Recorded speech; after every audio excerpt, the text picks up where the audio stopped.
তোমার একটা গল্প বলি, বাবার গল্প।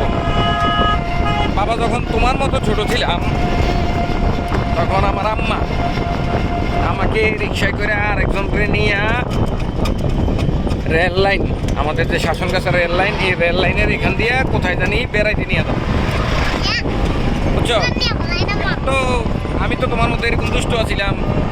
আমি কি করছি, আম্মার কে জানি আসিল, আমি রিক্সার এই ডালা থেকে এই ডালা পর্যন্ত হাত দিয়ে দৌড়া এরকম এরকম করতেছি, এরকম এরকম এরকম এরকম এরকম এরকম এরকম এরকম করতেছি। হুট করে পিছন দিয়ে একটা রিক্সা বাড়ি দিল, জাম করে উঠলো, আমি যাই বললাম রেল লাইনে।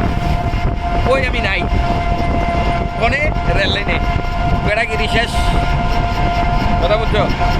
আরেকদিন হচ্ছে তোমার আমরা রেয়াজুদ্দিন স্কুলের সামনে সেম একটা রিক্সা ধাক্কা দিছে। আমি কি করছি, রিক্সার এই ফেডারেল মেটে চুলতে রয়েছি, মাথা আনিছে, ঠ্যাং আটকে রয়েছে। তখন আমার বয়সটা কত বলো তো? তোমার থেকেও শুরু, 2 ইয়ার্স, 2 বছরের কম হবে, আর তোমার থেকেও ছোট। এবার বুঝো। আচ্ছা ঠিক আছে, থ্যাংক ইউ।